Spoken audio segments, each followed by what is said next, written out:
He had just buried his father. Grief still clung to him like a shadow. And yet, as he stood in the grand estate he had inherited, he didn't know that the woman who was supposed to comfort him was secretly plotting his death. She wasn't just a grieving widow. She was a predator, and her prey was her own stepson.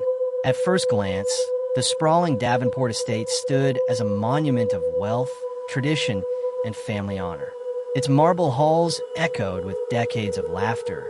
Its gardens whispered of love once nurtured within its walls. But hidden behind its grand facade was a woman, a stepmother whose heart was consumed not by grief, not by love, but by an unquenchable hunger for power. Her late husbands had left everything, the mansions, the lands, the fortune, to his only son. And in her eyes, there was only one obstacle standing in the way of her empire, her stepson. This is the story of how greed turned into murder. The Davenports were not just wealthy. They were untouchable. Generations of shipping, banking, and real estate had cemented their name into high society. Their name commanded respect and envy. At the center of this dynasty was Richard Davenport, the patriarch. Stern, respected, but not unkind. He had built upon the fortune of his forefathers and secured his family's place at the very top. Beside him in his later years stood Evelyn Davenport, his second wife. A woman who dazzled guests at galas with her elegance, her silk gowns, and her disarming smile. She was beautiful, yes, but her beauty was the kind that chilled rather than warmed. And then there was Michael Davenport, Richard's only son, a young man of 26, soft-spoken, artistic, the type to linger in the gardens, sketching the fountains rather than dominate the boardroom. He wasn't ruthless, not like his father, but he was kind, gentle, trusting, and tragically, those very qualities would make him the perfect target. When Michael's mother had died years before, Evelyn had stepped in her place. To outsiders, she appeared nurturing, but within the walls of the estate, the warmth was a lie. Evelyn saw Michael not as a child, but as an obstacle. When Richard died, suddenly, of a heart attack, one autumn morning, grief drowned the estate. The mansion became a mausoleum. Curtains drawn, servants whispering, but sorrow soon gave way to tension as the will was read. To my beloved wife, Evelyn, I leave my jewelry, a generous stipend, and the seaside cottage. But the remainder of my estate, the houses, the fortune, the land shall pass entirely to my only son, Michael. Silence filled the room. The staff shifted uncomfortably.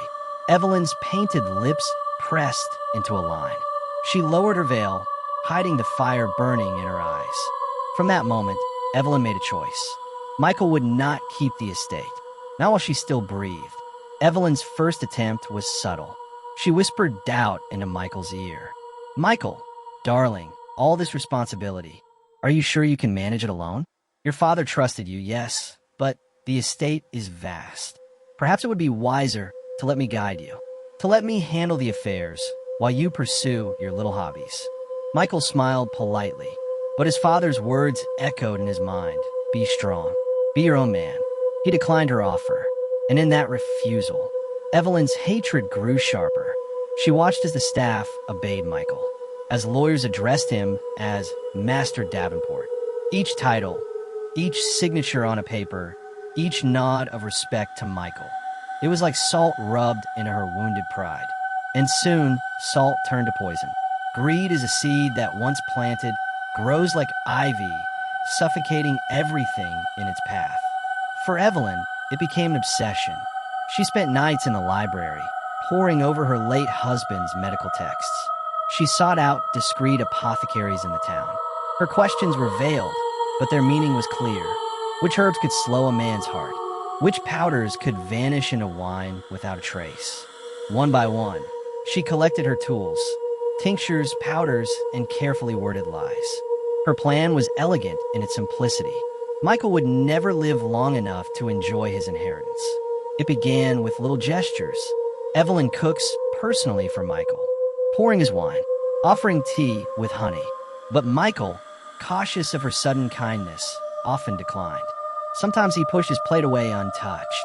Other times, he poured his own drink. Each rejection was a dagger. Evelyn's smile stayed painted, but her eyes betrayed the storm inside. And then came the night of the storm. The generator had failed. The house was cloaked in darkness, shadows flickering with each flash of lightning. Evelyn called Michael to the drawing room for tea. "Come now, dear. A warm cup will calm the nerves. Storms can unsettle the mind." She poured the steaming tea, her hand steady. Her heart was racing. Michael lifted the cup.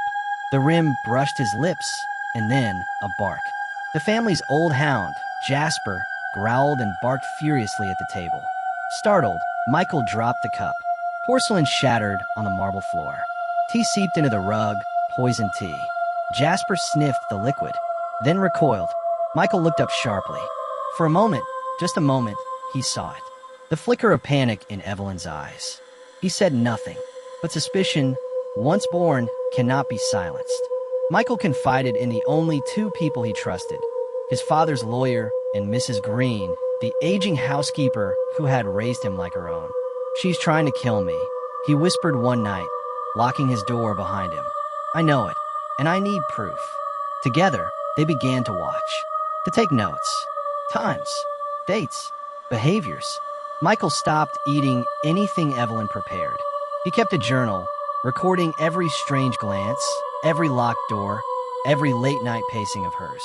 Evelyn, growing desperate, became careless. And then, Mrs. Green found it.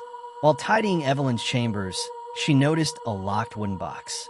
Inside, vials of powders, letters from creditors, gambling debts, and one page, half-burned, that read, "And with Michael gone, the estate will finally be mine." Michael delivered the evidence to the authorities. Evelyn was arrested.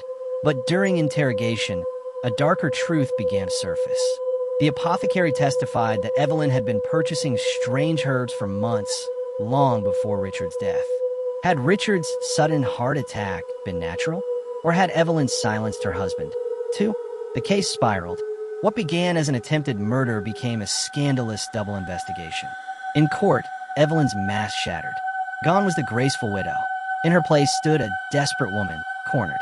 The prosecution painted her as a black widow, a woman who had killed her husband and tried to kill her stepson for the empire.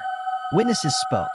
The apothecary, the servants, Mrs. Green, her voice trembling as she held up the burnt note.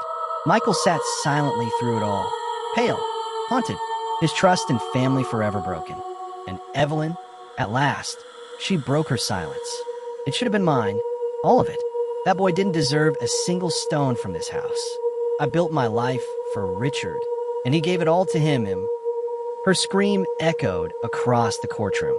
It sealed her fate.